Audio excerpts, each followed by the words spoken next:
በስመ አብ ወወልድ ወመንፈስ ቅዱስ አሐዱ አምላክ አሜን። ሰላም የእግዚአብሔር ቤተሰቦች እንደምን አላችሁ? እንደምን አደራችሁ?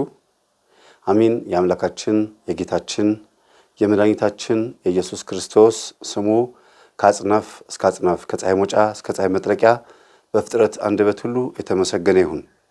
እንደ እግዚአብሔር ፍቃድ ዛሬ ይዤላችሁ የመጣሁት ፈተና ገጠመኝ 222ኛ ነው።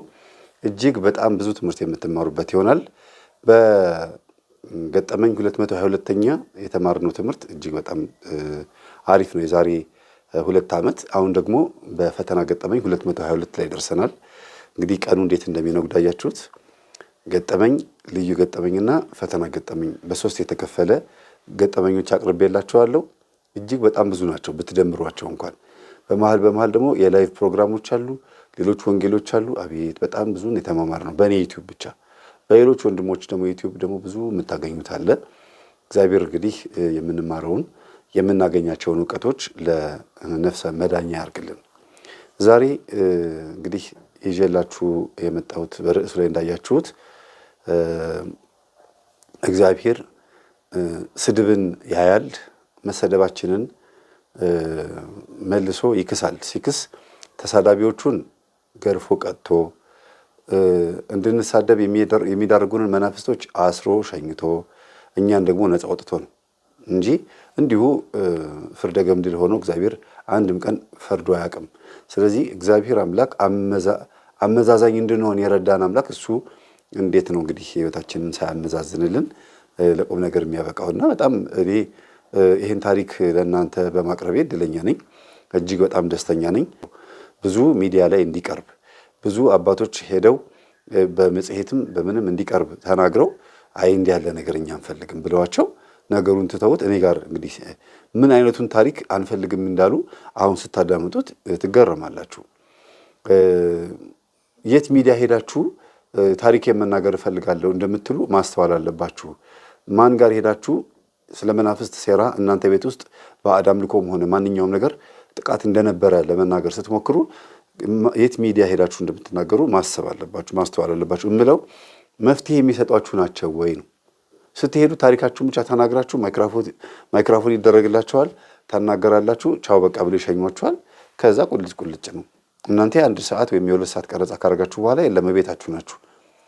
ከዛ በሚዲያ ሰው ያዳምጠዋል፣ አለቅ። የህይወት ልምድና የህይወት ለውጥ ለማምጣት ግን ይሄንን የመናፍስትን አሰራር ከህይወታችሁ ላይ አስወጥቶ መፍትሄ የሚሰጣችሁ ትምህርት አግኝታችሁ በጠላታችሁ ላይ ሰልጥናችሁበት እግዚአብሔር ደግሞ በእናንተ ውስጥ ተቀምጦ ለንስሐና ለቅዱስ ቁርባን የምትበቁበት ሚዲያም ሆነ መምህር በሚገኝበት ሰዓት አጥብቆ መያዝ ነው እና ግን ታሪኩን በደንብ አዳምጡና መጨረሻ ላይ ደግሞ መነግራችሁ መልእክት ይኖራል ማለት ነው። እስከ መጨረሻ ሳታዳምጡ ምንም ኮሜንት አትጻፉ። ከዚህ በኋላ ትዝ ካለኝ በእያንዳንዱ ገጠመኝ ላይ እንደዚህ ብዬ እናገራለሁ። በደንብ ሳታዳምጡ ኮሜንት አትጻፉ። ስትጽፉ ደግሞ ነፍስን፣ ህይወትን፣ ማንነትን የሚቀይር የህይወት ልምድ ያለበት የገጠመኝ ማዳመጥ ልምድ ያለበት የመናፍስትን ሴራ የማወቅ ልምድ ያለበት ኮሜንት ብትጽፉ ደስ ይለኛል። እንደው ሰላምታም ሳታቀርቡ እንደው የምትጠይቁት ህልም አለኝ የመምህርን ስልክ ፈልጌ ነበረ እንዲህ በቃ የምትጠይቁት ጥያቄ ከታሪኩ ጋር የማይገናኝ እኛ የምናወራው ታሪኩ ላይ ሌላ፣ እናንተ ደግሞ በኮሜንት የምትጠይቁት ሌላ የማይገናኝ ነገር ነው እና እንደው እስቲ ተረት ነው ታሪክ ነው ወይም ደግሞ ዝም ብሎ ጉንጭ አልፋ ነው ከሚሉ ሰዎች ወጣ ያለ ጸባይና ስብዕና ይዘን ብንንቀሳቀስ ብዬ አስባለሁ። መልካም ቆይታ። በርዕሱ ላይ ወይም ከስር ተጽፎ እንደምታዩት እግዚአብሔር የተናቁትን ከወደቁበት ያነሳል። ሲያነሳ ደግሞ በጣም ይችልበታል። አነሳሱን ራሱ አስተምሮ እኛ ጽኑዎች እንደሆንን ነግሮ እኛ ሰነፎች እንደሆንን ነግሮ እኛ ስሜታዊና ተናዳጆች ወይም ደግሞ ትዕግስተኛና እስከ ጥግ ድረስ የምንታገስ አድርጎ ነግሮን ነው እንጂ ህይወታችንን መሞከሪያ እንደ ኤክስፐሪመንት ወይም ደግሞ እንደ አንድ ትልቅ መማሪያ ትምህርት ቤት አድርጎ ነው እንጂ የሚገራን ገንዘብ ለሚፈልግ ቶሎ ገንዘብ ስጥት፣ ብር ለሚፈልግ ወይም ደግሞ ሀብት ንብረት፣ ሚስት፣ ትዳር፣ ባል ምናምን ልጅ ለሚፈልግ ስጥት እያደረገ ቶሎ የሚሰማን ቢሆን ኖሮ እንደኛ ቀበጥ የለም ማለት እንደኛ ሰዎቹ ምድር ላይ እንዳለ ሰው ስጠን ያልነውን በሙሉ የሚሰጠን ቢሆን ኖሮ አይምሯችን፣ አስተሳሰባችን ከእንስሳ በታች ይሆን ነበረ። ግን ሁሉንም አይሰጥም እግዚአብሔር። ለምን ሲባል የጠየቅነው ሁሉ የሚፈለግ ስላልሆነ የማይፈለግ ትርክ ምርኪ ኮተትም ስለሚጠይቅ በዛ ላይ ደግሞ በእኛ አእምሮ ውስጥ ሆኖ ሰይጣን ይሄን በሉት፣ ይሄን እስቲ ስጠን በሉት፣ ይሄን እስቲ ስጠን በሉት እያለ የማይገባንና የማንፈልገውን ነገር እንድንጠይቀው እያደረገ ሊጠይቅ ይችላል። እግዚአብሔር ደግሞ ፍጡር ስላልሆነ ማን የእኛን ፍላጎት እንደሚመራና ከየትኛው ማንነታችን ከየትኛው አስተሳሰባችን ተነስተን ስጠን ብለን እንደምንለምን ስለሚያውቅ አይ ይሄ ጥያቄ ካንተ አይደለም፣ ከመንደርህ ነው፣ ከባዕድ አምልኮ ነው፣ ከውሎህ ነው፣ ከስሜታዊነትህ የመጣ ጥያቄ ስለሆነ ያንተ አይደለም ብሎ ጥያቄዎቻችንን ከፈለገ ይከለክላል። የእኛ ከሆነ ከነፍሳችን የምንጠይቀው ጥያቄ ከሆነ ደግሞ በደንብ እንድንጠይቀው አድርጎ በደንብ እንዲመልስልን ሆነን እንድንገኝ ይፈልጋል። በሀብታም ቤተሰብ ውስጥ የተፈጠረ ገጠመኝ ነው። ግን በሀብታም ቤተሰብ ውስጥ ድሃ የሆነች የቤት ሰራተኛ አለች። እዛ ቤት ውስጥ 16 ዓመት በጉልበት የሰራች ኢትዮጵያ ውስጥ እኮ እንግዲህ እዚህ አዲስ አበባ ለዚያውም 22 ማዞሪያ አካባቢ ብዙዎቻችሁ ታውቁታላችሁ። አውራሪስ የሚባል ሰፈር ወይም ቅዱስ ገብርኤል ሆስፒታል 22 ማዞሪያ እዛ አካባቢ ካሉት ሀብታም ቤቶች ውስጥ አንዱ ቤት ውስጥ G+2 ቤት ነው። እዛ ቤት ውስጥ የምትሰራ 16 ዓመት የሞላት የቤት ሰራተኛ አንቺ ብለን ለመጥራት የምትከብድ ትልቅ ሰው ናት። ግን ከቀረቤታና እድሜዋን በእርግጥ አንቱ የሚያስብል አይደለም። ግን እንደው ትልቅነት አቡነ አረጋዊ ለምሳሌ አስተሳሰባቸው አይደለም አቡነ አረጋዊ እንዲባሉ ያስባላቸው እንጂ አባ ይስሐቅ ወይም ደግሞ ስማቸው ዘሚካኤል ነበረ እና ግን ከትልቅነታቸው የተነሳ በእኔ እድሜ ሆነው አቡነ አረጋዊ ተብለዋል፣ አንቱ ተብለዋል። በእኔ እድሜ ሆነው በእርግጥ ምንኩስና አንቱ ያስብላል። ግን አቡነ አረጋዊ ትልቁ ሰውዬ ያስባላቸው አስተሳሰባቸው ነውና ይህች ሴት በጣም አስተሳሰቧ ቀድሞ የሄደ ያንን ቤት ሚስት ብትሆን እንዴት ብላ እንደምታስተዳድረው ፎቁን የመሰለ ሌላ 4-5 ፎቅ እንደው በቆሎ ተዘርቶ እንደሚበቅል ፎቁን የምታበቅል ነች። በአስተሳሰቧ በእውቀቷ በምኗ ግን ራሷን ደብቃ የምትኖር የማታ ትምህርት ቤት እየተማረች 12 የጨረሰች እዛው ቤት ሆና በእውቀት የምትበልጥ በእርጋታ በትዕግስት በቃ በሁሉ ነገሯ ትልቅ ልጆቹን በሙሉ አስተምራ ለቁም ነገር ያበቃች የተወለዱት ልጆች እድሜያቸው የ3 ዓመት የ4 ዓመት የ5 ዓመት ልጆች ሆኖ ነው የገባችው። አሁን እድሜያቸው 16 ዓመት ሲጨምሩበት የመጀመሪያዋ ልጅ ብቻ እንኳን 21 ዓመቷ ነው የመጀመሪያዋ ልጅ እና እጅግ በጣም ይገርማል የእግዚአብሔር ስራ። እውነት እንደው ይሄን ገጠመኝ እንዳቀርብ እግዚአብሔር ነው የፈቀደልኝ።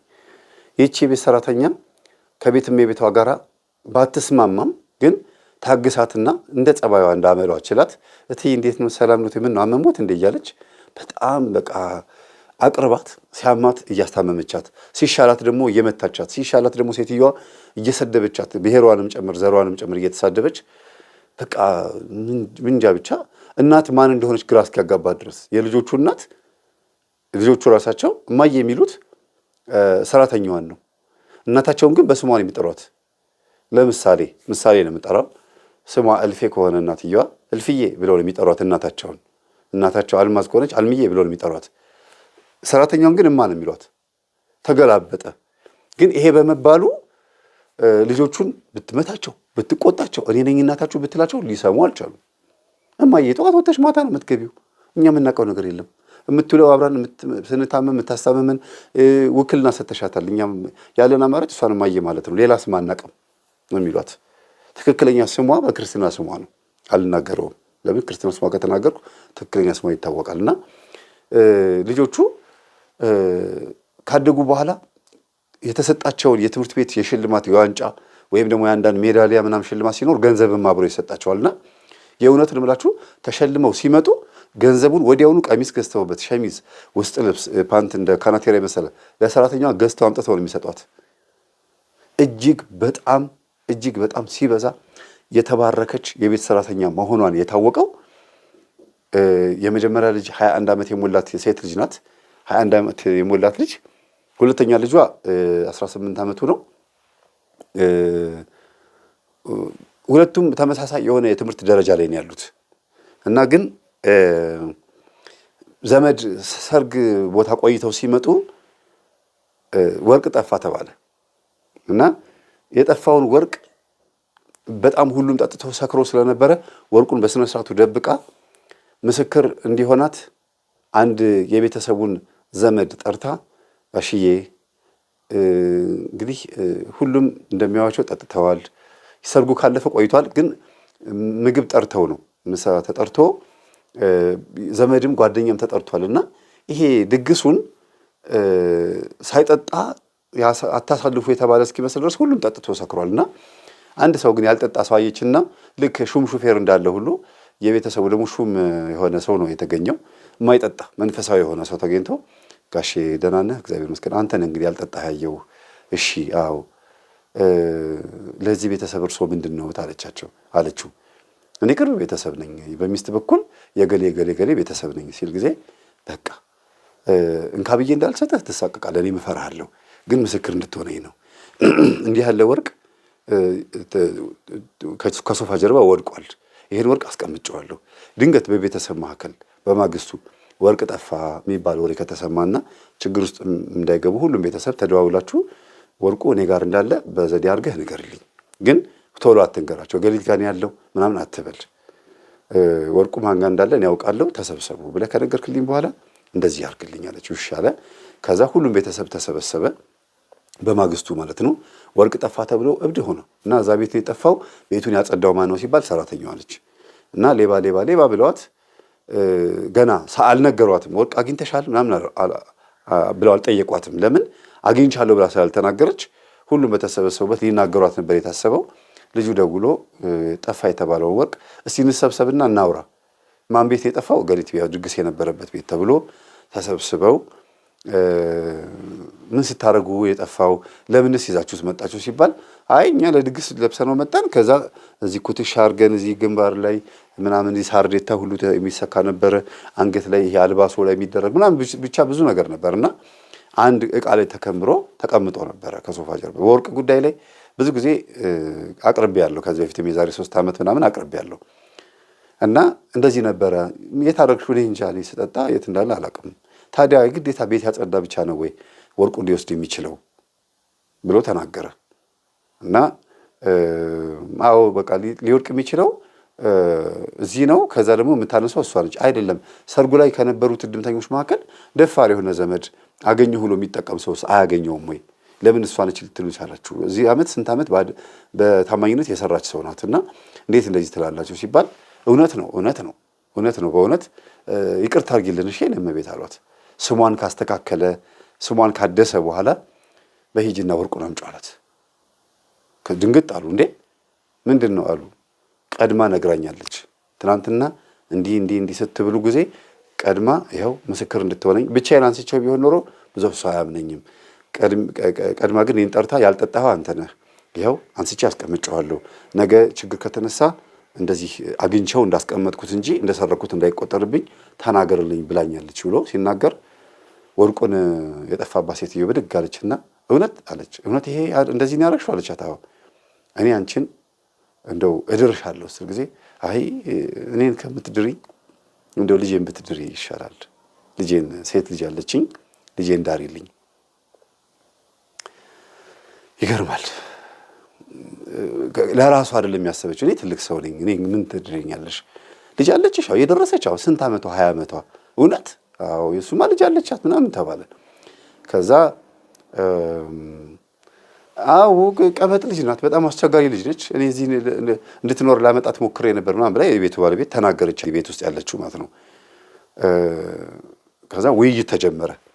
እስቲ ጥሪያት ሲባል ልጅቷ በፎቶም አያውቋትም፣ ልጅ እንዳላት የ20 ዓመት ልጅ እንዳላት እንጂ በስልክ ነው የሚያውቋት፣ በፎቶ አያውቋትም፣ በቪዲዮም በምንም በአካልም አያውቋትም። እዛ ቤት ውስጥ ያ ሁሉ ዓመት ሲኖሩ ጥሪያትና እስቲ ልጅሽን እንተዋወቅ እንኳን አላሏትም። እነዚህ ልጆች ግን ከልጆች መካከል ማለት ነው ከልጆች መካከል ግን አንደኛው ልጅ ያውቃታል፣ በስልክ በቴሌግራም አውርተዋለች። ትንሹ ልጅ የመጨረሻው ልጅ ማለት ነውና ለማንም እንዳትናገር ልጅ እሷ ነች ብላ አሳይተዋለች። እና ሰላም ትለዋለች ሁልጊዜ። አሁን ወርቁ ከመጣ አምጣው እስቲ ወርቁ ከመጣ በኋላ በቃ ይሄን ወርቅ አንዱን ወርቅ ከዛ ውስጥ አንስታ ሸጠሽ ደስ ያለሽን ነገር ልጅሽንም ደግሽበት፣ ደስ ያለሽን አድርጊበት። እኔ ሴት ልጅሽን እተዋወቃታለሁ፣ ከዛ ችግር የለውም እድርልሻለሁ ትላታለች። እሺ ችግር አንድ ቀን ታስተዋውቅኛለሽ እየተባባሉ ነገሩ ቀለል ብሎ በዛ በልተው ጠጥተው ተለያዩ። እንግዲህ ልጅ እንዳለቻት ታወቀ። እንዴት ግን እስከዛሬ ድረስ ልጅሽን አምጪና አስታውቂን አላለችሽም? 16 ዓመት እሷ ቤት ስትኖሪ ሴት ልጅ እንዳለች ታውቃለች። አምጫትና ልታውቃት እንኳን አትልሽም እያለ ያ ሰው የመንፈሳዊ ሰው ያናግራታልና እኔ በጣም ገርሞኛል ይላታል። እሷም አይ እኔ ባህሪዋን ስለማቅ አምጥቼ ካስተዋወኳት ገረድ ታረግብኛለች ብዬ ፈርቼ ነው ትላለች። ለማንኛውም ከኔ ጋር አስተዋውቂያትና ያለውን ነገር እናስተካክለዋለን ይላታል። እሺ ይሄ ሰው ይሄ ያልጠጣው እሷን ስሟን ያስጠበቀው ሰው መንፈሳዊ ሰውና ይሄንን የመናፍስት ውጊያ ትምህርት የሚያውቅ ሰው ነው አጋጣሚ ሆነውና እየደወለ ልጅሽን በስልክ ልተዋወቃት ይልና በስልክ ቴሌግራም የላት ኢንስታግራም የላት ኢሞ የላት በስልክ ብቻ ነው የምታናግረው። ደህና ነሽ ወይ? እግዚአብሔር ይመስገን። የትዬ ገሌ ልጅ ነሽ? አዎ። በይሄን ትምህርት አዳምጪ፣ በርቺ፣ እንደዚህ አድርጊ፣ እናትሽን ነፃ አውጫት፣ እናትሽ እንደዚህ ተጎድታ አንቺን አሳድጋ ምናምን ብሎ በጣም በቃ ጥሩ ምክር እየመከራት ጎበዝ አረጋት፣ መንፈሳዊ ሰው አረጋትና እማዬ ምን አይነት ደግ የሆነ ሰው ነው በእናትሽ። ይሄው እኮ እግዚአብሔርን አስተዋውቆኝ እኔ አሁን በቃ ውስጤ ደስተኛ ነውና በቃ አሁን ነፃ ትወጫለሽ። ወርቁን ከሸጥሽው በኋላ ቢያንስ 100-200 ሺህ ብር የሚያወጣ ወርቅን የሰጠችሽ፣ ስለዚህ ደስ ያለሽ ነገር ማድረግ ትችያለሽ አለቻት። እሺ ችግር የለውም ግን እንደው የመጀመሪያ ልጃቸውን ይዳሩና እኔ ከዚህ ቤት የምወጣው ልጃቸውን ሲድሩ ነው። እሺ ሴትዮዋ ወንድ ልጅ አላት። ወልዳ ነው ይሄ እዚህ ቤት የመጣችው። የወለደችው ከሌላ ነው። የሚገርማችሁ የዚህ ቤት ባለቤት እንግዲህ የቤት እመቤቱ ወንድ ልጅ አላት። እድሜው 27 ዓመት ምናምን አካባቢ ላይ ነው እና ይሄ ልጅ እናቱ ጋር ይመጣል። መኪና ይዞ ነው የሚመጣው። ከባሏ እየደበቀች ሀብት ንብረት ታከማቻለች። ይሄን ደግሞ የምታውቀው እቺ ሴትዮ ናት። ሚስጥሯን ደግሞ እንዳትናገሪ እሺ፣ ነግሬሻለሁ። እኔ ባሌ በጣም ጨዋና ጥሩ ሰው ነው። እኔ ልጄ ቁም ነገር እንዲያይ ብዬ ስለምፈልግ ነው። ልጄን አይወደውም ባለቤቴ። ስለዚህ እኔ ከባሌ እየደበኩኝ ልጄን ማኖረው እንዲያልፍለት ነው ምናምን ብላ ትላታለች። ኧረ እትዬ ችግር የለውም እኔ ሚስጥረኛሽ እኮ ነኝ። አንቺ ነሽ የማትወጂኝ እንጂ እኮ እኔ እኮ ሚስጥረኛሽ ነኝ ትላታለች። አንቺ ደግሞ እህቴ ስለሆንሽ እኮ ነው እንደፈለግኩ መናገርሽ ትላታለች። የልቧን ተናግራ ግን በመሀል እትዬ እንድሰግድ እንድጸልይ ትፈቅጅልኛለሽ ትላታለች። እንደፈለግሽ ክፍልሽ ውስጥ የፈለግሽ ማድረግ ትችያለሽ፣ መብትሽ ነው። እሺ ብላ ስትሰግድ ስትጸልይ ስትል አልተመቻትም ሴትዮዋ። ምክንያቱም እንደዚህ አልመሰላትም። ትሰግዳለች፣ በመቁጠሪያ ትቀጠቅጣለች። ቅባ ቅዱስ እንትማን ነው በጸበል ውሃ ፊቷን ታጥባች፣ ቤቱን ጸበል ትረጫለች ምናምንና ጨነቃት። እቺ ሴትዮ አደገኛዋ ሴትዮ ማለት ነው፣ የቤቱን እመቤት። ከዛ አይ በቃ እንግዲህ ምን የምን መነኩሴ መሆን ነው፣ መመነን ከፈለሽ ገዳም ግቢ፣ እዚህ ምን እንትን ቲቪ ምን አረኩት እዬ አስፈቅጄሽ እኮ ነው። ደሞስ ተንበርክኬ በጸለይኩ ድምፄም አይሰማ ምን አንቺ ፊት ያረኩት ምን አለና ምንድነው የተፈጠረው? ልጄ ነች ይሄን ትምህርት አዳምጪ፣ እንደዚህ አዳምጪ ብላ ነግራኝ ያዳምጥ። የምን ትምህርት? የቤተ ክርስቲያን ትምህርት። መንፈሳዊ ሁኚ፣ ቆራቢ ሁኚልኝ፣ ማግባት የማትፈልጊ ከሆነ ቆራቢ ሆነሽ መኖር አለብሽ ብላ ልጅ አስተማረችኝ። እሺ ብዬ ያው የልጄን መስመር ተከትዬ ነው። ምን አጠፋው ስትላት እኔ እንጃ ብቻ አላቅም። እኔ አንቺ ጸሎት ብትይው ነገር ከጀመርሽ በኋላ እኔ አልተመቸኝም። እትዬ እንግዲህ የሆነ ችግር ይኖራል እንጂ እኔ መቼም እግዚአብሔርን የጠራሁት ሌላ ነገር አልጠራሁም። አይ አከበድሽው ነገሩን እያለቻት ነገሩን ኢንፎርሜሽኑን ሰማች። በቃ ሚስትየዋ ላይ ችግር እንዳለ። ከዛ ጌታ ሆይ እስቲ እዚህ ሴትዮ ላይ ያለውን ችግር ንገረኝ ብላ ስትጸልይ ባሏን ያገባችው በመስተፋቅር ባሏን አፍዛ ድንዝዛ ከባሏ የምትወስደውን ከአካውንቱ ከምኑ የምትወስደውን ገንዘብ ልጇ እዛ የራሱ የሆነ የሚገርም ድርጅትና የሆነ 3-4 መኪና ተገዝቶ ምናምን በባሏ ገንዘብ ሌላ ትዳር የሚመስል ነገር መስርታለች። እና በቃ ተደናገጠች የቤት ሰራተኛዋ። ባለ ታሪካችን ድንግጥ ብላ በቃ ይሄ በህልም የታያትም በእግዚአብሔርም በምልክት ያሳያትን አጠቃላይ ለመነግራችሁና ጠቅለል አድርጌ ነው። በምን አወቀች ብትሉ አንደኛ ነገር እመቤታችንን በጣም አጥብቃ ነው የምትወዳትና ድንግል ማርያም በምትወዳት ሴት በኩል አድርጋ መታ ሴትዮዋ እንዲህ ናት ብላ ያቺ ዝክር የምትዘክር የነበረች የእመቤታችንን ዝክር ግን በህይወት የለችም። የሚገርማችሁ ዝክር የምትዘክር በሬ ጥላ ነዳያንን የምትመግብ እጅግ በጣም ጎበዝ የነበረች ሴትዮ ነች። በህልም መታ የምታወራት ግን በህይወት የለችም። እና ሴትዮዋ እንዲህ ናት ብላ ትነግራታለች። እንዴ እገሊት በህይወት የለችም፣ ግን እመቤቴን ትወዳታለች። የእመቤቴን ስዕል ቲሸርት በደረቷ ላይ አሰርታ ነጠላ ለብሳ መታ የቤት አሳዳሪ ነች። የቤት እመቤት ማን እንደሆነች ቁጣ አድርጋ ነገረችኝና እውነት ነው ወይስ አይደለም ብላ ለልጇ ስትነግራት ልጇ ደግሞ እኔ ጋር ትደውላለች። እና እንግዲህ ሰንሰለቱን ይዩት። ያ ነፃ ያወጣት ሰውዬ ልጅቷን ይመክራታል። ልጅቷ ደግሞ እናትየዋ ደግሞ ትሰግዳለች። ከዛ አራታችን ተገናኘን፣ እኔ ሶስቱና እኔ ማለት ነው። እና ሴትዮዋ እጅግ በጣም ከሚገባው በላይ በጣም አደገኛ ናት። ምን ይሻላል? ረጅም ዓመት እዛ ቤት ተቀምጫለሁ። ዝም ብዬ መውጣት አልፈልግም። ቢያንስ ደስታቸውን አይቼ ልውጣ። ገንዘብ የሚከፈለኝ ገንዘብ አይረባም። የህሊና ደስታዬ ግን ያን ቤት ቀይሬ መውጣት አለብኝና ባሏን ቢያንስ እንኳን እውነትን እንዲያውቅ ማድረግ የምችልበት መንገር አይደለም ራሱ እንዲደርስበት ማድረግ የሚቻልበት ካልሆነ ደግሞ ሴትዮዋን መቀየር የሚቻልበት ነው። ገለበጥኩት። መጀመሪያ ሴትዮዋን መቀየር የሚቻልበት መንገድ ካልሆነ ግን ባልየውን ነፃ ማውጣት የሚቻልበት መንገድ ማሰብ አለብኝ ብላ ነው እንግዲህ ወደ እኔ የመጣችውና ነገርኳት። አሁንም ድጋሚ ሱባኤ ግቢ፣ ልጅሽን ስላስተዋወቅሽኝ ያመሰግናለሁ። እቺን የመሰለች ልጅ አድርሰሽ አትጨነቂ። ከቤት ብትወጭም እንኳን ሴት የወለደች ቶሎ ያልፍላታል ይባላልና እናት ብዙም አትጎዳም። ሴት ወልዳ ቶሎ ትጦራለች፣ ቶሎ ከወደቀችበት ትነሳለች። እና አይዞሽ ምናምን ብዬ አጽናንቻት። ግን ሰይፈ መለኮት ሰይፈ ሥላሴና ውዳሴ አምላክ ከመዝሙረ ዳዊት ከመዝሙር 40 እስከ መዝሙር 50 ድረስ ያለውን ብዙ ሚስጥር ስለሚገልጥ በተደጋጋሚ ያንን ብቻ ዝም ብላ እንድትጸልይ ነገርኳት። ከመዝሙር 40 እስከ መዝሙር 50 በቅንፍ ውስጥ 41 ማለት ነው። እና ይሄንን ነግሬ ተለያየንና በተደጋጋሚ ትጸልያለች እና ደወለችልኝ። የሰውየውን የልጇን ስልክ እስቲ ስጭኝ አልኳት። የልጇን ስልክ የወንዱን ማለት ነው፣ የዛ የባለ ሀብቱን የሴትዮዋን የልጇን ስልክ እንደምንም ብለሽ ስጭኝ አልኳት። ሰጠችኝና ምን ብዬ ልደውልለትና እንደው እስቲ አንዳንድ ነገሮችን እስቲ ልወቅ፣ በጎን በኩል ያለውን ነገር ልወቅ ብዬ ነው። እና እንትን ብሎኛል፣ እሱን ማግኘት እንዳለብኝ ታውቆኛል፣ ግን በምን መልኩ እንደማገኘው ያልታወቀኝ ማለት ነው ያልተገለጠልኝ። እና በተዘዋዋሪ መንገድ ደውላ መምህር አለችኝ። አቤት አልኳት። ሴትዮዋ እናቴን በጣም ነው የምትጨቆናት እና በጣም ስሜቷ ለአንተ ያልነገረችህ አለ፣ ስሜቷ ተጎድቷል እና ስሚ እስቲ እናትሽ እንዴት እንደምትዘለፍ ስሚ ብላ ስልኳን ከፍታ ሴትዮዋ ስትጮህባት ሰምቼ ስቅስቅ ብዬ አልቅሻለሁ። እና በጣም ነው የምትሰድባት፣ ዘሯን ብሔሯን ትሰድባታለች ምናምን። በቃ በኋላ ላይ ደግሞ ቆይታ ስሚ እንግዲህ እኔ ተናገርኩሽ ባህሪ ስለሆነ ነው ምናምን ትላታለች። መልሳ ደግሞ የትዬ ችግር የለውም እኔ እኮ ምን ቀላል ነው እኮ አንቺ አይደለ እህቴ ልጅ አይደለ ማን ነው ቤተሰብ ያለሽ ታላቅ እኮ ነሽ፣ ታላቅ እህቴ ስለሆንሽ ምንም ብትይኝ ችግር የለውም ትላታለች። እና ያንቺን ትዕግስት ለዘሮቼ በሰጠ ቤተሰቦቼማ እኔን በዚህ ንግግሬ አንቅረው ተፍተውኝ ይኸው የሚሸከመኝና የሚችለኝ ባሌና አንቺ ላይ ጥሎኛል። ደግሞ እንደገና ጥፋቷን ታምንና መልሳ ደግሞ ታለቅሳለች። የቤት እመቤቷና እህትዬ እንደዚህ አትሁኚ፣ ችግር የለውም እኮ እግዚአብሔር ይክሳል። ግን ከሁሉ በቃ እንደው አንድ ነገር ብቻ ልለምንሽ አለቻት። ምንድን ነው ስትላት፣ እንደው በቃ ሌላ ሁሉ ቀርቶ ዘር ብሔር የሚባለው ነገር አታንሽና በእሱ አትስደቢኝ። እኔ መርጫ አልተወለድኩኝ። ደሞስ አንቺ የምን ዘር ሆነሽ እኔን ብሔሬን ትሰድቢያለሽ? እንደዚህ አይባልም ስትላት፣ እኔ እንግዲህ እና የእናንተን ዘሮች እንግዲህ የባልየው ቤተሰብና የሰራተኛዋ ቤተሰብ ዘሯ እንትን ብሔራቸው ተመሳሳይ ባይሆንም ተቀራራቢ ነው። እና ባሏ ሲያበሳጫት ሰራተኛዋንም በዘሩ የምታጥረገርጋት። ብዙ ጊዜ የቤት እመቤቶች እንደዚህ ናቸው። ባላቸው ሲያናዳቸው ልጆቻቸውን የተረገማችሁ ዘሮች ምናምን ብላ ትላለች። እና ከባድ ነው በጣም።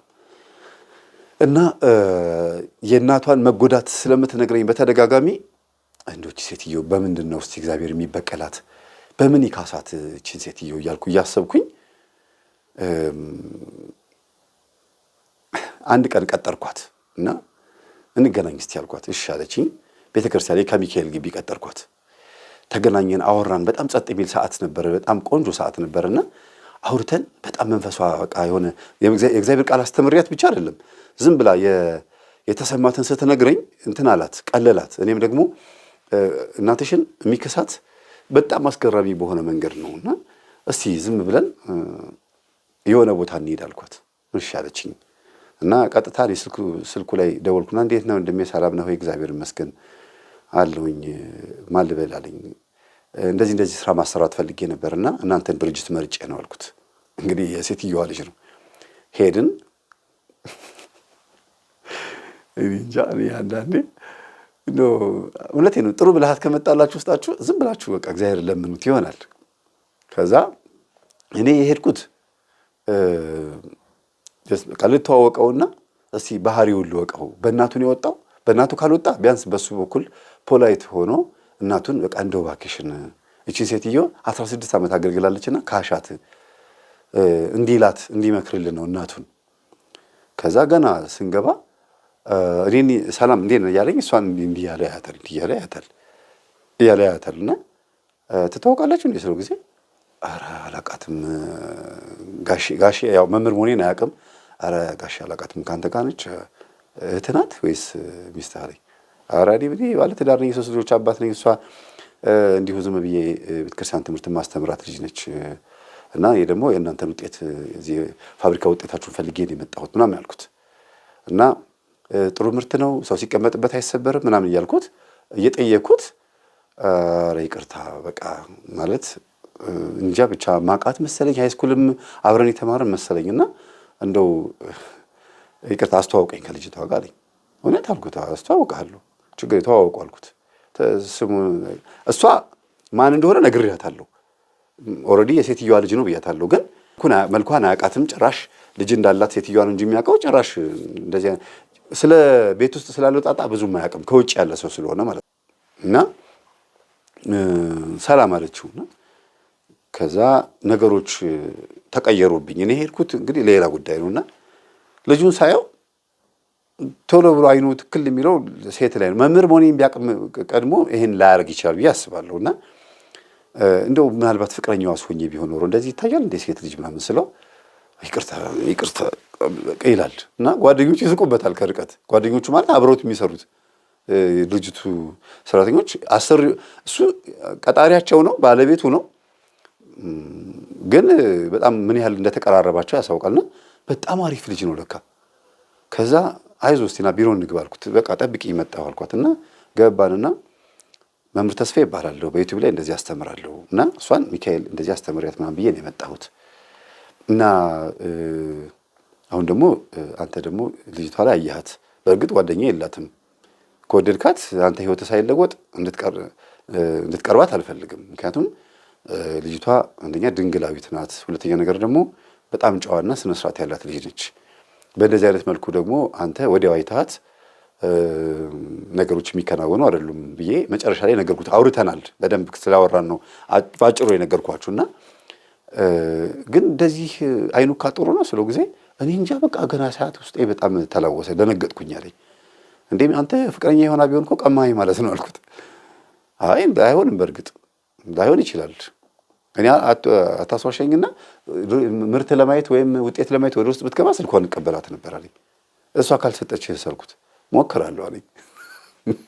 አንዳንድ ወንድ ነው ምላሱ ቢገርም ነው። አንዳንድ ወንድና ጸባዩ አሪፍ ልጅ ነው፣ በጣም ፈጣን ነው። ግን ሴት ልጅ አታልፈውም የሚባል ነገር ነው በኋላ የሰማሁትና እና ተቃራኒ ሆነን እሷ ደግሞ እንግዲህ ወንድማታ ከሆነ እንግዲህ ምናልባትም ከብዙ ችግር ነፃ የምወጣው በእሷ ነው ማለት ነው። እና በቃ መምህር ግድ የለም የምትፈልገው በነፃ ሰጣለሁ፣ አንተ ደግሞ በነፃ ስጠኝ አለኝ። እንዴ አልኩት። እውነት አልኩት። እንዴ እንደዚህ አይነት ልዋጭማ አይሰራም እኮ ልጅቷን እቃ በቃ ግብይት ባርተሪንግ አረካት እኮ ኮድ አረክብኝ ልጅቷን ስለው ጊዜ ኖ በፍጹም የምትፈልገውን ምርት እሰጥሃለሁ። እንዴ ዛሬውኑ እንደዛ አይባልም አንተ ልጅ እንዴ ምን ነካህ? ልጅቷ ላትፈልግ ትችላለች፣ ጓደኛ ደግሞ ሌላም ጓደኛ ይዛም ሊሆን ይችላል ስለው ጊዜ ኖ ምንም ጓደኛ እንደሌላት አምልጦ ተናግረሃል፣ ከዛ በቃ እናወራለን አለኝ። እሺ አልኩት። ምን ያህል ምርት ነው የምትፈልገው አለኝ። አንድ 30 ምርት ነው የምፈልገው አልኩት። ያው መናገር አልፈለኩም እና ፕሊስ አደራ ሰው ሲቀመጥበት የሚሰበር እንዳይሆን ሰው እንደዚህ ሲሆንበት እንዳይበላሽ ብዬው ተነጋግረን ቀብድ ከፍዬ ምን ብዬ መጣን። በትክክል የምፈልገው አይነት ዕቃ ነው እኔ እዛ ቤት ውስጥ ያለው እኔ ለራሴ። ግን ልጁ ጋር ስደውል ምክንያት ሆኖኝ ነገሮች ተገጣጠሙልኝ እንጂ አንዳንድ ጊዜ ለምሳሌ የሆነ ዕቃ ለመግዛት ፈልጋችሁ ከዛ ያን ዕቃ ጓደኛችሁ ጋር ስታገኙት እንዴት ነው ስንት ነው ትሉታላችሁ። እና አንዳንዴ ጓደኛችሁን ለመጥቀም ብላችሁ ተጎድታችሁም ትገዙታላችሁ። ያን ዕቃ የሚሸጠው ጓደኛችሁ ሆኖ ስታገኙት ማለት ነው። እኔ ደግሞ ይሄ ታሪክ ጥግ እንዲደርስ ስለፈለኩኝ እቺን አጋጣሚማ መጠቀም አለብኝ። ይሄ ልጅና እቺ ልጅ ከተገጣጠሙ በተዘዋዋሪ መንገድ ሴትዮዋ ስድቧ ተካሰ ማለት ነው ብዬ ሁለቱን አንድ ላይ ማስተማር ጀመርኩ። ይሄን ትምህርት አዳምጥ ብዬ በቴሌግራም ስልክለት በ15 ቀኑ መምህር ልጅቷ ብትሰጠኝም ባትሰጠኝም አሁን ገባኝ። በጣም ብዙ ነገሮች ገብተውኛል። እየሰገድኩ ነው፣ እየጸለይኩ ነው፣ ጸሎት ክፍሌን ስራልኝ ምናምን አለኝ። ጸሎት ክፍሉን የሚሰሩለት ሰዎች ላኩኝ። እኔ ጊዜ ስላልነበረኝ ሄደው ሰሩለት፣ ለጠፉለት። መስገድ መጸለይ ጀመረ።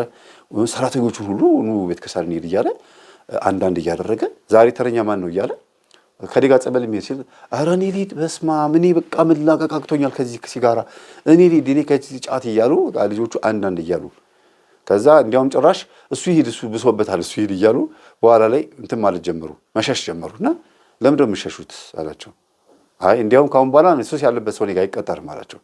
ኧረ እንደዚህማ አትለንም ምናምን፣ እንደዚህማ እንዴ እኛ እኮ በጉልበታችንና በሙያችን እንጂ በማተባችን አይደለም የገባ ነው አሉት። እኔ ለራሳችሁ ብዬ ነው ተውት ከፈለጋችሁ ሲል ጊዜ በቃ አንተ የቻልከውን ያክል ጥረት አድርግ፣ እኛ የምንለወጥ ከሆነ እንለወጣለን፣ ግን አታስገድደን አሉት። እሺ እያለ ቀስ እያለ ልክ ወር ሲሞላው መምህር አለኝ። አቤት አልኩት። በጣም ይቅርታ የመጣህ ቀን በዛ አይነት መልኩ አጠገብ የነበረችው ልጅ በዝሙት መንፈስ እንዳየኋት፣ ጥሩ ባልሆነ መንገድ እንዳየኋት አሁን የተረዳሁትና ውስጤ በጣም ተጎዳ። ምን ያህል ዘማዊ እንደሆንኩ እንዴት እንደታዘብከኝ ከትምህርቱ አንጻር ስታስተምር እያንዳንዱ ስታብራራ በቃ እንዴት ታዝበህ እንዳየኸኝ ተረዳሁኝ አለኝ። በቃ ችግር የለውም፣ ምንም ችግር የለውም፣ ለማንኛውም ልጅቷም ወዳሃለች አልኩት። እውነት አለኛ። በቃ ታዲያ የሚፈለገው ሁለታችን አንድ መሆናችንን ነው አለ።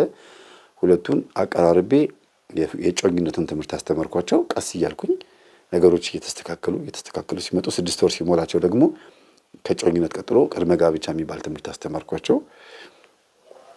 ቀለበት ምናምን የሚባል ነገር አመጣ። ለእናትህ በፍጹም እንዳትናገር ብየዋለሁ። ለምን አለኝ። ኖ አሁን አይደለም የምትናገረው፣ ስለ ሰርግ አውርተሃት በቃ ሰርፕራይዝ ነው የምናደርጋት ሰርኩት። እሺ አለኝ።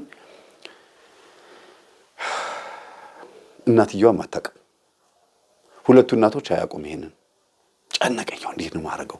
እችኛዋ እናት እንኳን ችግር የለውም ልትደነግጥ ትችላለች እንጂ ስትሰማ፣ ያችኛዋ ግን ምን አይነት ስሜት ይኖራታል? ዋናዋ ተሳዳቢዋ ሴትዮ ብዬ ቁጭ ብዬ ሳስብ አመሸሁ። እንደ ነገ ልንነግራት ነዋ። ሚስቱን ሊያስተዋውቅ ነው፣ ምሳ ግብዣ ተብሏል፣ ምን ተብሏል። እና ቀድሜ እኔ ምን አድርጌያለሁ? ካህን ጋር ቃል አገባብቻቸዋለሁ። እናቱን ብሎ እንዳይከዳት ማለት ነው። ካህን ጋር ሄደው ቃል ይገባባሉ። መጀመሪያ ዝም ብሎ በካህን እጅ ላይ ቃል መገባባት የሚባል ነገር አለና በቃ በጣም ነው የተዋደዱት። ስለሚያወሩት ስለ ጋብቻቸው ነው። በዚህ ውስጥ እኔ ያደረኩት ነገር ቢኖር እናትየዋ ወደ ልቧ እንድትመለስ ብቻ አይደለም፣ ወደ መንፈሳዊ እንድትመጣ ብቻ አይደለም፣ እግዚአብሔር የተበደለችዋን ያችን ሰራተኛ እንዲከስም ጭምር ነው እና ደሞዟን ማትሰጣት ጊዜ ነበረ። በገዛ ደሞዟ ሰጣት። ደሞዟን በማግስቱ የምትበደርበት ጊዜ ነበር። የገዛ ሰራተኛዋን ደሞዝ ትበደራታለች እና ብዙ ጊዜ ተበደላለች ሰራተኛዋ። እና ሱባኤ ግቡ ብያቸው፣ ሱባኤው የሚያልቀው ቅዳሜ ነው፣ ማነው አርብ ነው የሚያልቀው ሱባኤው። ቅዳሜን ረፍት አድርገው እሁድ ነው የምንነግራቸው ለቤተሰብ። ከዛ እማዬ ተዋውቂው መምህር ተስፋ ይባላል፣ ከጮኛ ጋር ያስተዋውቀኝ እሱ ነው። እና በጣም መወዳትን ጓደኛዬን ያስተዋውቀኝና የመጣች ነው ከእናቷ ጋር ብሎ ይላታል። ጥሩ እንጠብቅ ብለው ቤቱ በጣም ደስ በሚል መልኩ ጮኛውን ሊያስተዋውቅ ነው። እህቶቹ አሉ፣ ያው የእሷ ከዚህኛው ትዳር የተወለዱ እህቶቹ አሉ። ጥሩ ናቸው፣ ሰላማዊ ናቸው። ባሏም አለ፣ በዚህ ደስተኛ ነው። እንደገናም ደግሞ ዘመዶችም እህቶቿን ጠርታለች። ምሳ ተደርጓል፣ ብፌ ነገር አለ። ጮኛውን ሊያስተዋውቅ ነው በሚል ብቻ ልጄ በመልክ በጣም የምታምረዋን ቆንጆዋን ሴት ነው የሚተዋወቀው። ምክንያቱም ብዙ ሴቶች ያውቃል፣ መርጦ ነው ጓደኛ የሚይዘው የሚል እንትን ፈሊጥ አላት የራሷ። ብልጥ ነው ልጄ ነው የምትለው። በእርግጥም በጣም የሚገርማችሁ የምታምር ልጅ ናት ስላችሁ በቁርበት ነው የምላችሁ። በክርስትና ሕይወቷ ደግሞ በቃ የተመሰገነላት ልጅ ሆናለች። ምክንያቱም ትጾማለች፣ ትሰግዳለች፣ ንስሐ ገብታ ቅዱስ ቁርባን ትቀበላለች። ከዚህ በላይ ክርስትና አለ? ከዚህ በላይ ንጹሕና ተፈጥሮ የሆነ ሰው አለ? የለም። ከዛ ቀድሜ ገብቻለሁ እኔ ቁልጭ እያልኩኝ ልቤ እንዲህ ፈንቅሎ ሊወጣ። ለምን መሰላችሁ? ሴትየዋ ላይ ያለው ነገር ለማወቅ ነው የጓጓሁት እንጂ ምንም አታመጣም። ከዛ ግብት አሉ። መተዋል ሲባል ጊዜ ቶሎ ብላ በል በቃ መተዋል ነጠላሽን ልበሽ ግቢ ልበሽ አሏት። ግን ነጠላዋን ሄዳ ልብስ አድርጋ ባል እዚህ ጋር ልጆች ድርድር ብሎ ሰላም እንዴት ናችሁ ብሎ በመጋረጃ አለ በኮሪዶር በኩል በፍሬንች ዶር በኩል ወደ ውጪ ይታያል። ግን መጋረጃ ስላለ በደንብ አይታይም። እና ሲገቡ ግብት ሲሉ ሰላም ብሎ እንደዚህ ብሎ ጮኛውን ይዞ እናቴ ነች ታዋቂያት ብሎ ሲል እናትየዋ ከኋላ ብቅ ስትል ሹሩባ ተሰርታለች፣ ነጭ ልብስ ለብሳለች ምናምን መታለች። እንዴ ዛሬ እረፍት ነኝ ብለሽ አልነበር እንዴ ብላ እሷን እየሳመቻት የምታየው ማን ነው? ሰራተኛዋ ነው፣ የቤት ሰራተኛዋ ነው።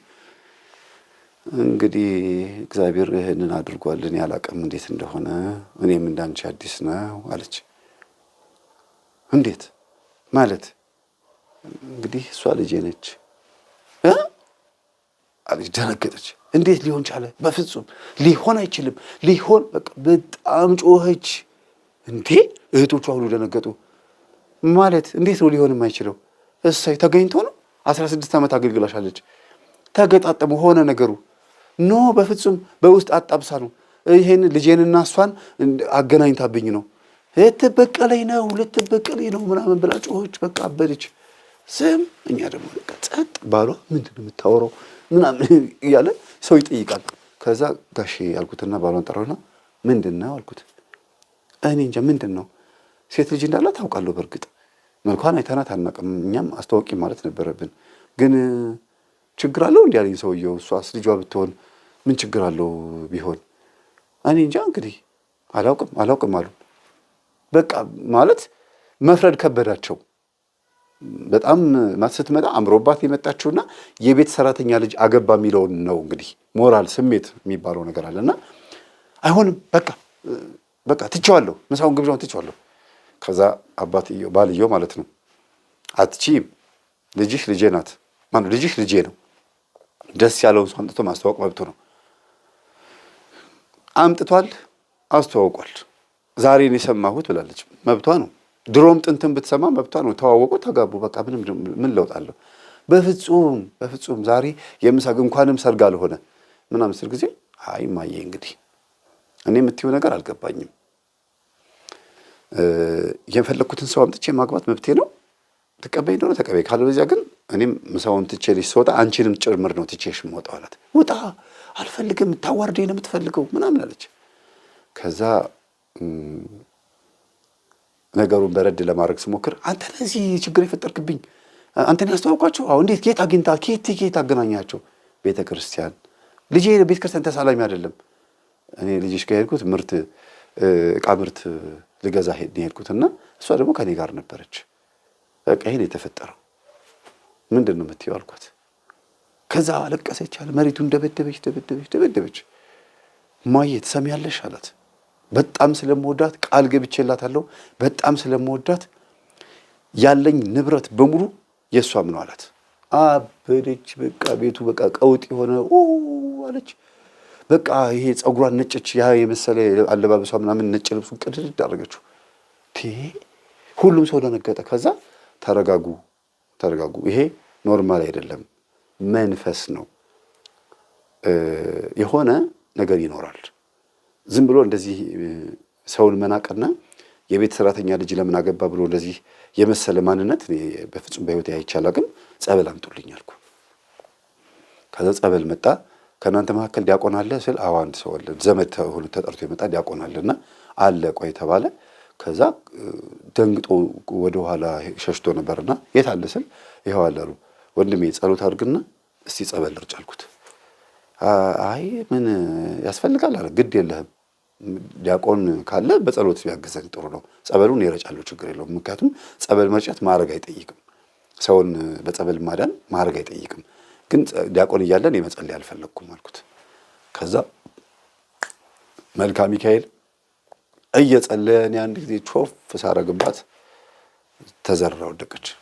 ያ ምንድነው እኔ እንዲያግዘኝ በጸሎት እንዲያግዘኝ የፈለኩበት አንዱ ትልቁ ምክንያት ምንድነው እኔ ብቻዬን የሆነ ነገር ባደርግ እንዲያረጋት ነው የምባለው። ስለዚህ የራሳቸው ቤተሰብ እገዛ ያስፈልገኛል። እንደው ዲያቆን ባላገኝም ባሏን ውዳሴ ማርያም እየጸለየ እንዲያግዘኝ ነበር ማድረግ የፈለኩት። አንዳንድ ጊዜ በጣም ከባድ ነው እንደዚያ ነገር ሲፈጠር። እንዲህ የሆነችው እንዲህ ስለሆነ ነው ተብሎ ሌላ ነገር ይባላልና ከዛ በወደቀችበት ለፈለፈች ራሷ መስተፋቅር ነኝ ምናምን ብሎ ያ በህልም እናትየዋ ያቺ ሰራተኛዋ ያየችው በህልም ባሏን በመስተፋቅር እንዳገባቸው ራሷ ቀበጣጠረች፣ ተወራ። ከዛ ወደ ልቧ ስትመለስ ሰውየው ንቃርጓት ምንድነው የወሰድሽብኝ ሀብቴን ንብረቴን ነው? ኧረ ተው እንደሱ አይደለም፣ ቆይ ተረጋጋ በእናትህ ወንድሜ፣ የተፈጠረው ነገር በሙሉ በእርጋታ የሚሆን ነገር ነው። እኛ የመጣነው ልጅና ቤተሰብን በእጮኝነት ልናስተዋውቅ ነው። ስለዚህ ነገሩ ወደ ነበረበት ይመለስ ሲባል ሴትዮዋ ምን ተፈጥሮ ነው ምን ሆኜ ነው ምናምን አለች። አይ እንደዚህ ብለሽ ምናምን ብለን ቀስ ብለን ነገርናት። እኔ ጮህኩኝ፣ አዎ ተናደድኩ፣ አዎ እንዲህ የፈለገውን ማግባት እኮ ይችላል መብቱ እኮ ነው፣ ይሁና በቃ እሰይ እንኳን የሚያንቺ ልጅ ሆነ፣ ምልስ ብላ እንኳን የሚያንቺ ልጅ ሆነች ምን ችግር አለው ብላ አቅፋት ተለቃቀሱ። እንዴ ሰው እንደዚህ ሁለት ይሆናል እንዴ? ሁሉም ሰው ደነገጠ። እና አውቃ ትወና የምትሰራ ወይና አክት የምታደርግ ሁሉ ይመስላል። ግን እንዴት በአንድ ጊዜ አክትስ ቢሆን ያን እንዴቷ እንዴት ጠፍቶ በአንድ ጊዜ ደግሞ ፖላይት ሆና እንዴት ይሁን ምን ችግር አለው? እሰይ እንኳንም ያንቺ ልጅ ሆነች፣ እንኳንም ርቆ አራቀ ልጄ። እንዴ በተዘዋዋሪ መንገድ እዚሁ እኮ ነው የሆነው፣ የትም አልሄደም። ለአንቺ ልሰጥሽ የሚገባውን ሀብት ንብረት ልጄ እኮ ለአንቺ ልጅ ሰጠ። በተዘዋዋሪ መንገድ ያ ልጅሽ ሀብት ማለት ያንቺ ነው፣ ምን ችግር አለው ብላ ምልስ ብላ ከአንድ ሰዓት ጭቅጭቅና ጩኸት በኋላ እንደገና ምግብ መብላት ጀመርና ደነገጥኩኝ። እኔ ራሴ ክውን ያልኩት አውቃ ነው እንዴ? ሆን ብላ ነው እንደዚህ የምታደርገው? ይሄ ነገር ከምንድን ነው? ምናልባት እኔ እፍረት ተሰምቷት ይሆን? እውነት አልጮኸች ይሆን? በጸበሉ ተጠራጠርኩ።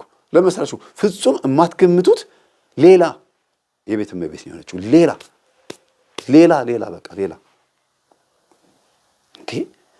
ተጠራጠር። ቤቴ እስከምመጣ ድረስ አውቃ ነው። ከወደቀችበት ስትነሳ እፍረት ይዟት ምን ይሉኛል ብላ አስባ ይሆን?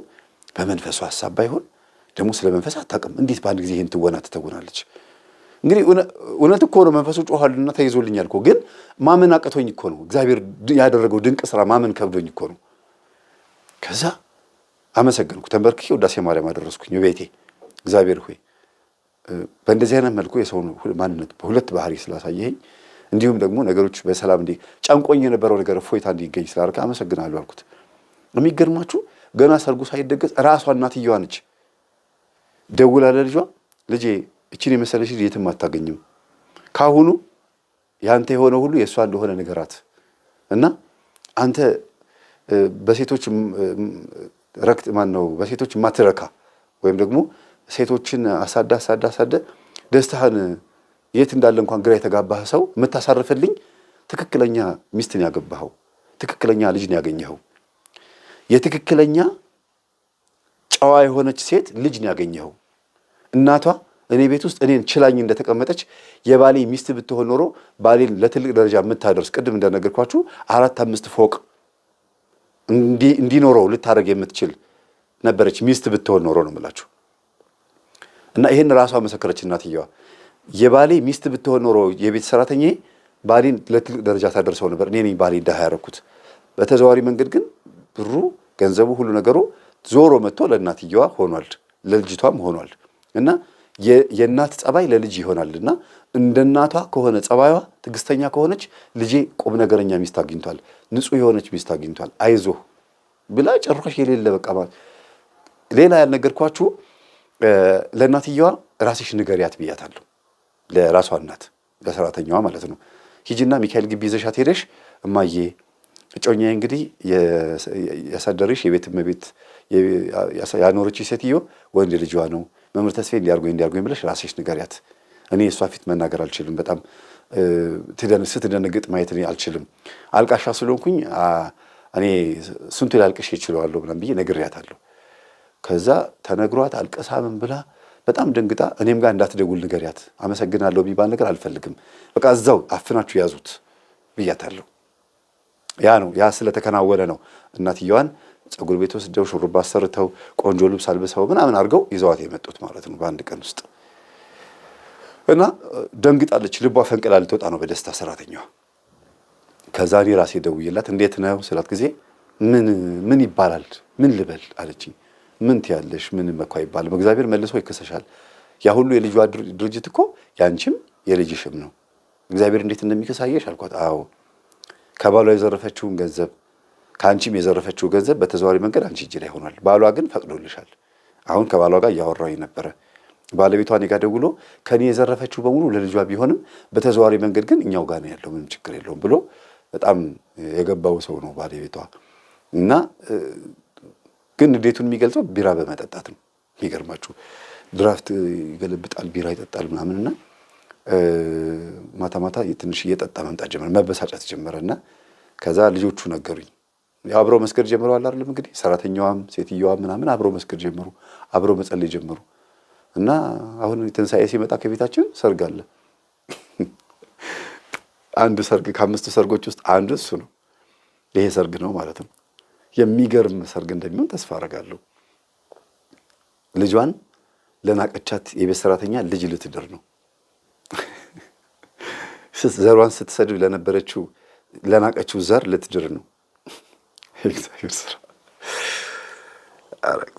አንዳንድ የሚያደርገው ነገር እኮ ይገርመኛል። እና እኔ ድንገት ነው እንግዲህ እኔ አሁን አስቤው አይደለም። ከዛ መልሶ ደግሞ እግዚአብሔር የካሳው ነገር ትልቁ ነገር ደግሞ ምንድን ነው?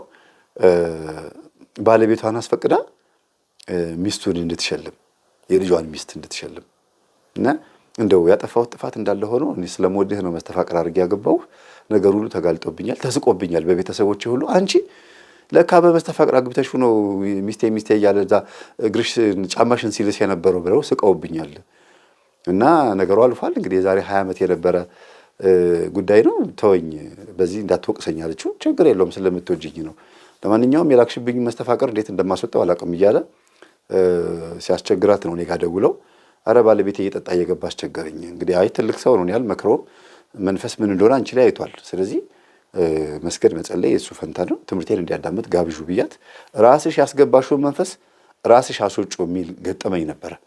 ትዝ ይላችሁ እንደሆነ ባሌ ሀፍረተ ስጋው አይቆምም እና ስንፈተ ወሲብ አሰርቼ ባሌን እኔ እንደምፈልገው አይነት ስሜት እንዲያስደስተኝ ይፈልጋለሁ ብላ ስንፈተ ወሲብ ባሏ ላይ አሰርታ ባሏ ግን መልሶ መረን የሆነባት ባሏ መልሶ ዘማዊ ሆኖ ሴተኛ አዳሪ ጋር እየጨፈረ ምን እያለ ጨዋ የነበረው ባሏን ያበላሸች ሴት ታሪክ አቅርቤላችሁ ነበር አይደለም? እሱን ሲያዳምጥ በጣም ነው እንትን ያለው እና እሷም አዳመጠች። ባልሽ ላይ የነበረውን መንፈስ ራስሽ የላክሽው መንፈስ መልሰሽ ና ወደ እኔ ብለሽ አስገብተሽ እንደገና መልሰሽ በጸበል ካላስወጣሽ ወይም ባልሽ ላይ ያለው መንፈስ ካላሰርሽው ባልሽ ነፃ አይወጣም ብያት፣ እግዚአብሔር የተመሰገነ ይሁን። ሊቀ መላእክት ቅዱስ ገብርኤልና ቅዱስ ዑራኤል ተባብረው በአንድ ላይ የሁለቱም ጠባቂዎቻቸው ናቸው። አሁን ባሏ መጠጣት አቁሟል። ሲጋራም ድሮ ያጨስ ነበረ፣ አንዳንዴ ነው ይጠጣ የነበረው። ጨርሶ አሁን ሁሉ ነገር ትቶታል እና አሁን ለሰርግ ላይ ተዘጋጁ ያሉት። ምን ብትሸለም ጥሩ ነው? ለዚያውም ማነው ሸላሚው? ባልየው ነው፣ ልጁ አይደለም። የሚስቱ ልጅ እንጂ ልጁ አይደለም። ከሌላ የወለደችው ነው። ግን ምን ያህል ቀና ሰው እንደሆነ የምታውቁት ባልየው እጅግ በጣም የተባረከ ሰው ነው። ምንም እንኳን ሱስ ቢኖርበት የነበረም ግን አንዳንድ ጊዜ በእንደዚህ አይነት ህይወት ውስጥ ያሉ ሰዎች በጣም ደግ ናቸው። እውነት ስላልተማሩ ሰው ስላልመከራቸው መንገዱን ስላላሳዩአቸውና ታግሰው እነዚህን ሰዎች ለቁም ነገር የሚያበቃቸው ጥሩ የሆኑ ንስሐ አባትና መካሪ ጓደኛ ስላጡ እንጂ በጣም በጣም የዋህና ቀን ናቸው ቤተሰቦች። እና አንድ ቪትስ መኪና ሸለማት። ቀላል ነው አይደል? በአሁኑ ሰዓት ቪትስ ሲባል በቃ ባጃጅ ይመስል ነገሩን ቀለል እናደርገዋለን አይደል? መኪና ጭራሽ ይኖረኛል አይደለም። በራይድ ለመሳፈር እንኳን ራሱ የምትሰስት የነበረች ልጅ ነች። በራይድ ተሳፍራ ለመሄድ የምትሰስት እና ፍቅረኛዋ መኪና እያለው እሷ መኪና እንዴት አይኖራትም ብሎ መኪና ገዛላት። ከዚያውም አባትየው የእንጀራ አባቱ ማለት ነው።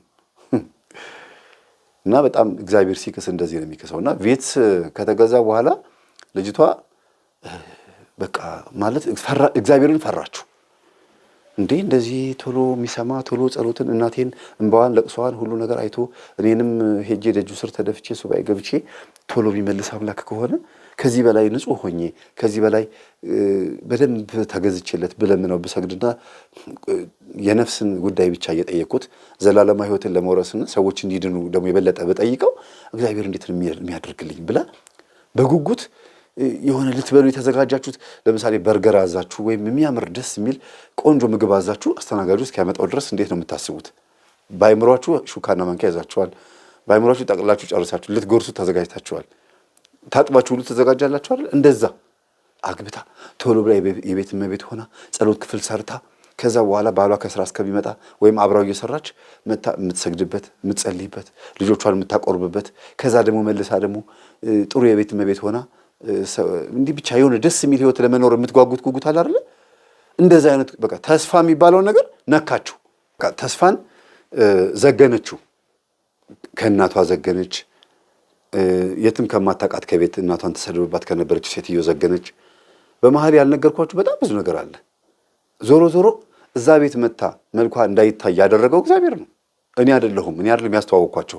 እኔን ምክንያት አድርጎ ሁለቱን በአራዳ ቋንቋ አጣበሳቸው እንጂ እግዚአብሔር ቀድሞ ሰርቷል። እግዚአብሔር ስድቧን ሊያብስ እንደ ሶምሶን እናት፣ ስሟን ሊያብስ እንደ ሳሙኤል እናት ስማቸውን ሊያብስ የሆነ የሰራው ነገር አለ። ምክንያቱም መልኳን እንኳን አሳይን ተብላ መልኳን አላዩአትም። ነይ ተብላ እንኳን አልተጠራችም። እሷም ልጅ አለችኝ ብላ እንኳን ነይ እስቲ ታዋቂያቸው ብላ ጎትታም አላመጣችም። ስንት ዓመት ሙሉ ማለት ነው። እና ይሄ እግዚአብሔር ያደረገው ነገር ነው። በኋላ ላይ ግን ሐቁን ተናገርኩኝ።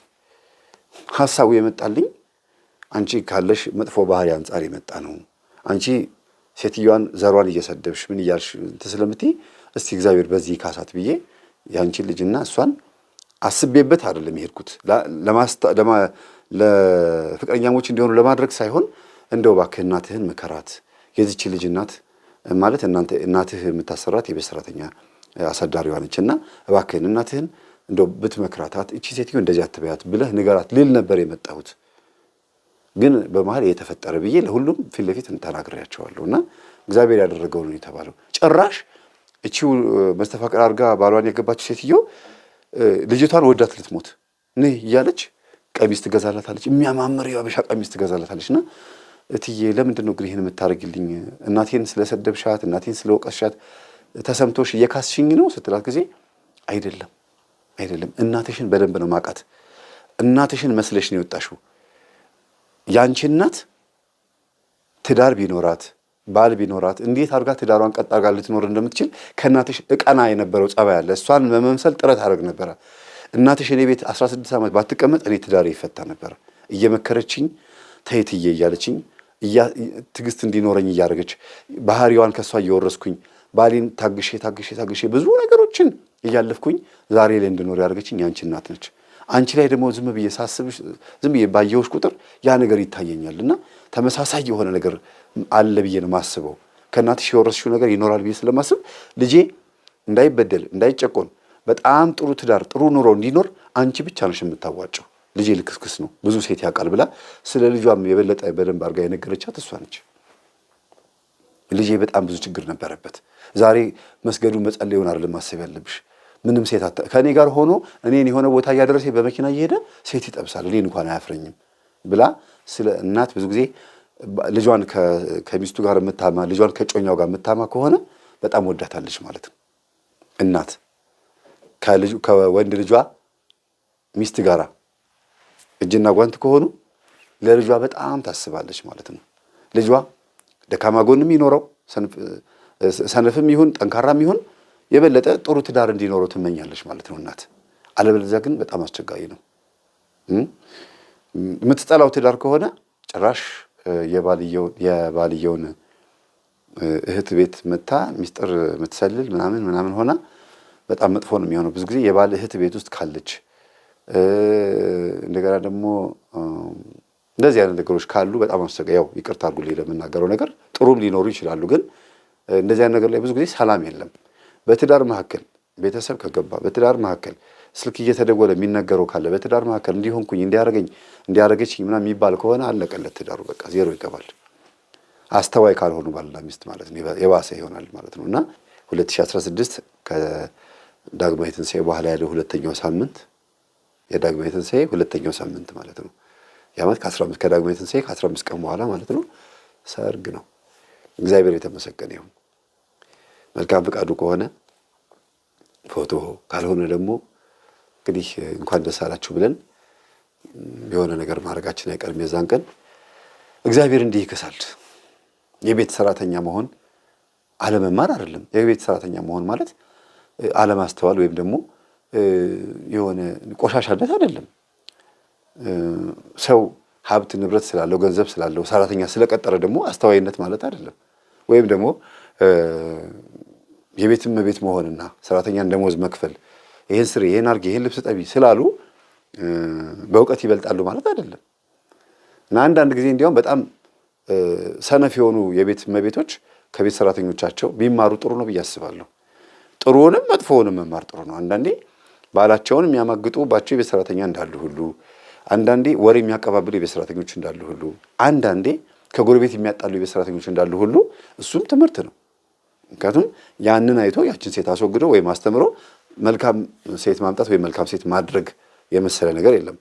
ግን አብዛኛውን ጊዜ ጥሩ አድርገን የምንይዛቸው ከሆነ ሚስጥረኛ አይደለም እላችሁ። ይሄ ሁሉን ታሪክ መናገር ሳይሆን ለልጆች የሚገዛ ቅባት፣ ለልጆች የሚገዛ ልብስ፣ ለልጆች የሚደረግ መልካም ማንኛውም ጥሩ ያልተራረፈ ምግብና ጥሩ ወጥ ራሱ ከድስት የተጨለፈውን እንዲበሉ የምናደርግ ቤተሰብ ሲመጣ ተዋወቃት የቤታችን አባል ሰራተኛ ነች ከማለት ይልቅ የቤታችን አባል ናት ብሎ መናገር፣ በጸሎት ሰዓት አብሮ መጸለይ፣ የቤት ሰራተኛን አብሮ ማስጸለይ፣ እንደገና ጸበል ሲሄዱ አብሮ መውሰድ፣ ቅዳሴም ሲሄዱ አንዳንዴ እንድታስቀድስ መፍቀድ፣ ማታ ማታ ትምህርት ቤት እንድታዳምጥ መፍቀድ ካለ ቤቱን መስላ ነው የምትኖረው ያቺ ሴት። ይከብዳታል ምን ለማድረግ የጃበልም ካለባት ውሸትም ካለባት ቤተሰቡ ላይ ችግር ለመፍጠር የምታስብ አንዳንዴም ደግሞ ለበቀል የሚቀጠሩ ደግሞ የቤት ሰራተኞች አሉ አይደለም። አጥንተው መጥተው ለበቀል ከዚህ ቤት አቅርቤላቸዋለሁ ለበቀል መጥተው የቤት ሰራተኛ መስለው ምን ብለው ገብተው ምናምን የሚበቀሉ የሚገሉ ስንት አሉ። ከዛ ጋር በተገናኘ ከሞት የምንድንበት ይሆናል መልካም በማድረጋችን ማለት ነው። ስለዚህ መልካምነት መልሶ ይከፍላል። እግዚአብሔር ለሁላችንም ይድረስልን። የተሸፈነብን የተጋረደብንን መልካም ነገር በሙሉ ገልጦ የሚያሳየን በሰው ላይ ይሁንልን። ራሱ እግዚአብሔር በቸም ተገልጦም ሆነ ገልጦ ያሳየን። ለምን? ምክንያቱም እኛ ለዛ የምንበቃ ሰዎች አይደለም። በሰው ላይ ካሳየን ግን ከሰው ጋር እንጓደዳለን። ሰውን ስንወድ እግዚአብሔር እንወደዋለን። ሰውን ሳንወድ እግዚአብሔር ልንወደው ስለማንችል ነው። አንተ ሰነፍ ይላል መጽሐፍ ቅዱስ። የምታየው ወንድምህን፣ የምታያት እህትን፣ የምታየው ወንድምሽን፣ የምታያት እህትሽን ሳትወጂ ወይም ሳትወድ እኔን እወድሃለሁ ብትል ውሸታም ነህ ይላል መጽሐፍ ቅዱስ። ስለነበረን ሰዓት ሁሉ የአምላካችን ስም የተመሰገነ ይሁን። ሰላም ሁኑ። ሐዘኗ ጥልቅ ነው በጌታ ደሙ ሲፈስበት ሥጋው ተቆረሰ ሊቶስ ተወድቆ ለአዳም ልጅ ፍጥረት ድንግል ማርያም አለቀሰች። ልጄ አንድ ልጅ ያለች ድንግል ማርያም አለቀሰች። ልጄ አንድ ልጅ ያለች ሐዘኗ ጥልቅ ነው በጌታ መገረድ ደሙ ሲፈስበት ሥጋው ተቆረሰ ሊቶስ ተወድቆ ለአዳም ልጅ ፍጥረት ድንግል ማርያም አለቀሰች። ልጄ አንድ ልጅ ያለች ድንግል ማርያም አለቀሰች። ልጄ አንድ ልጅ ያለች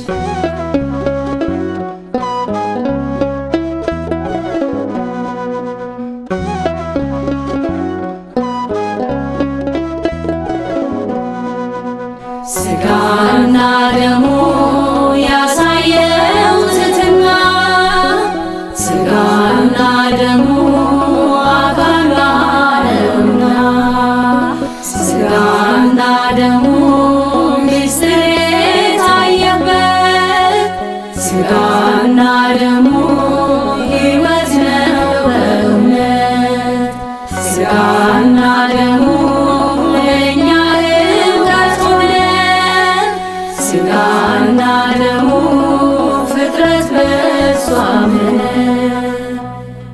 ሐዘኗ ጥልቅ ነው በጌታ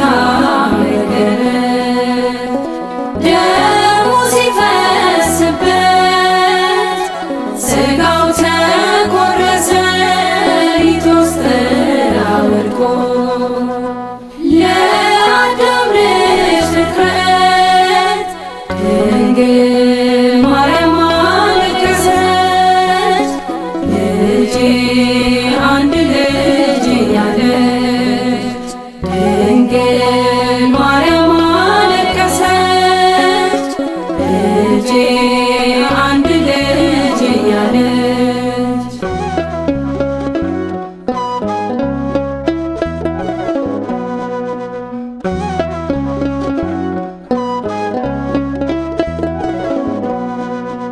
ሥጋና ደሙ ቤዛ ነው ለዓለሙ፣ ሥጋና ደሙ መድኃኒት ነው ስሙ።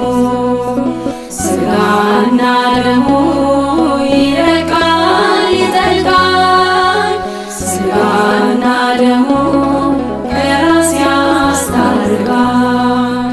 ሥጋና ደሙ የፍቅር አርማ ነው፣ ሥጋና ደሙ አምኖ ላወቀው ሰው። ሐዘኗ ጥልቅ ነው በጌታ መገረፍ፣ ደሙ ሲፈስበት ሥጋው ተቆረሰ ሊቶስጥራ ወድቆ። ለአዳም ልጅ ፍጥረት ድንግል ማርያም አለቀሰች። ልጄ አንድ ልጅ እያለች ድንግል ማርያም አለቀሰች። ልጄ አንድ ልጅ እያለች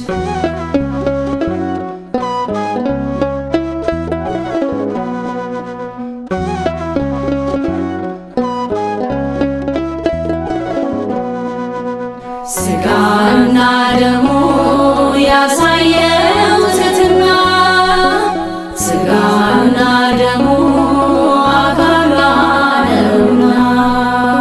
ሥጋና ደሙ ምስጢር የታየበት፣ ሥጋና ደሙ ሕይወት ነው በእውነት። ሥጋና ደሙ ለእኛ እውቀት ሆነ፣ ሥጋና ደሙ ፍጥረት በእርሱ አመነ። ሐዘኗ ጥልቅ ነው በጌታ መገረፍ፣ ደሙ ሲፈስበት ሥጋው ተቆረሰ ሊቶስጥራ ወድቆ። ለአዳም ልጅ ፍጥረት ድንግል ማርያም አለቀሰች። ልጄ አንድ ልጅ እያለች ድንግል ማርያም አለቀሰች። ልጄ አንድ ልጅ እያለች ሐዘኗ ጥልቅ ነው በጌታ መገረፍ፣ ደሙ ሲፈስበት ሥጋው ተቆረሰ ሊቶስጥራ ወድቆ።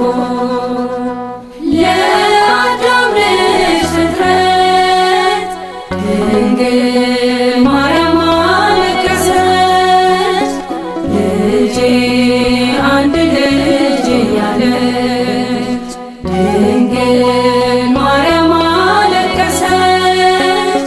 ልጄ አንድ ልጅ እያለች